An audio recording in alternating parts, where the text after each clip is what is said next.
الله أكبر الله. فأما من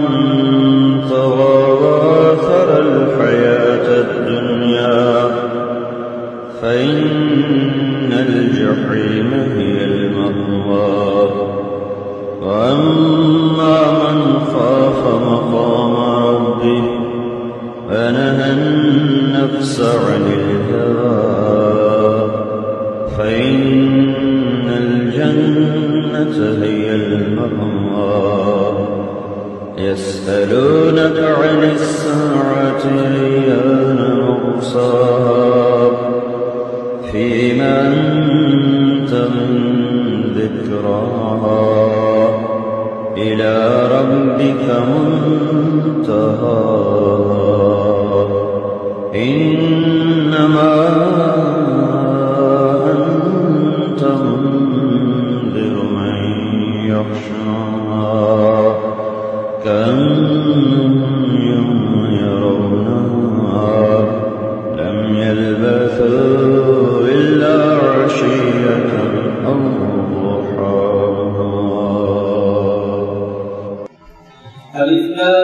لام ميم ذلك الكتاب لا ريب فيه هدى للمتقين الذين يؤمنون بالغيب ويقيمون الصلاة ومما رزقناهم ينفقون والذين يؤمنون بما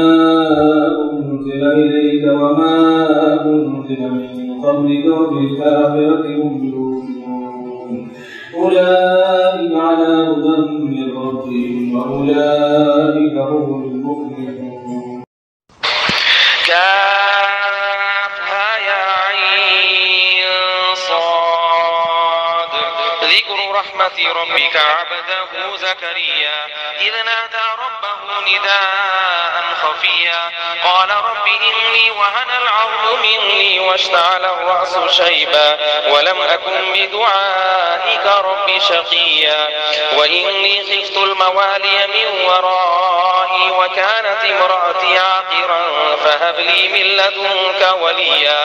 يرثني ويرث من آل يعقوب واجعله ربي رضيا يا زكريا إنا نبشرك بغلام اسمه يحيى لم نجعل له من قبل سميا قال رب أنى يكون لي غلام وكانت امرأتي عاقرا وقد بلغت من الكبر عتيا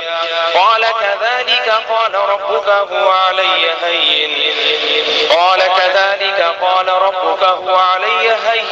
وقد خلقتك من قبل ولم تك شيئا قال رب اجعل لي آية قال آيتك ألا تكلم الناس 3 ليال سويا فخرج على قومه من المحراب فأوحى إليهم أن سبحوا بكرة وعشيا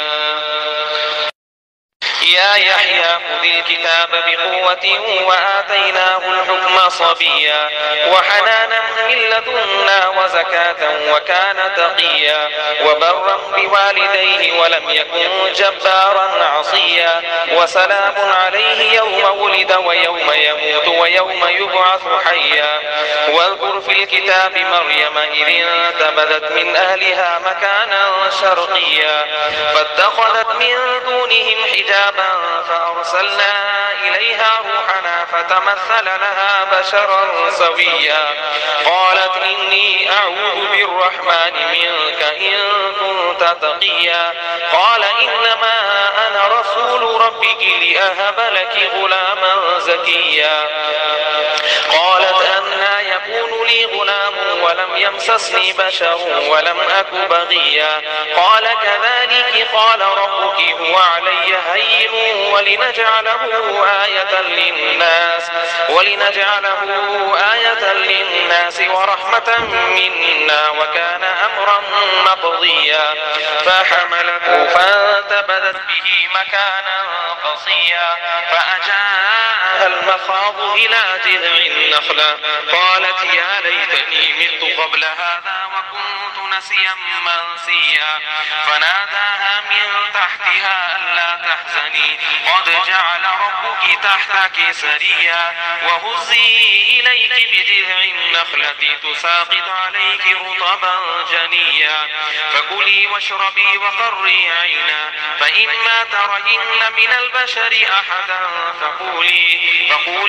إني نذرت للرحمن صوما فلن أكلم اليوم إنسيا فأتت به قومها تحمله قالوا يا مريم لقد جئت شيئا فريا يا أخت هارون ما كان أبوك امرأ سوء وما كانت أمك بغيا فأشارت إليه قالوا كيف نكلم من كان في المهد صبيا قال إني عبد الله آتاني الكتاب وجعلني نبيا وجعلني مباركا أينما كنت وأوصاني بالصلاة والزكاة ما كنت حيا وبرا بوالدتي ولم يجعلني جبارا شقيا والسلام علي يوم ولدت ويوم أموت ويوم أبعث حيا ذلك عيسى ابن مريم قول الحق الذي فيه يمترون ما كان لله أن يتخذ من ولد سبحانه إذا قضى أمرا فإنما يقول له كن فيكون وإن الله ربي وربكم فاعبدوه هذا صراط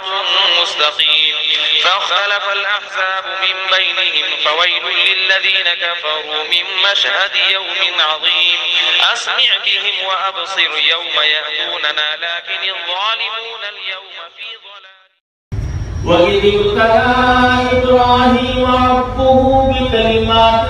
فأتمهن قال إني جاعلك للناس إماما قال ومن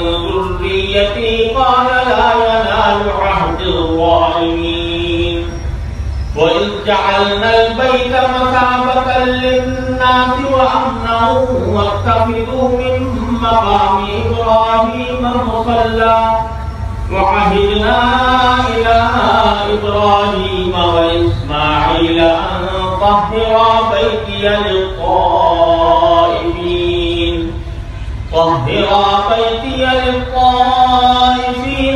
والعاكفين والركع السجود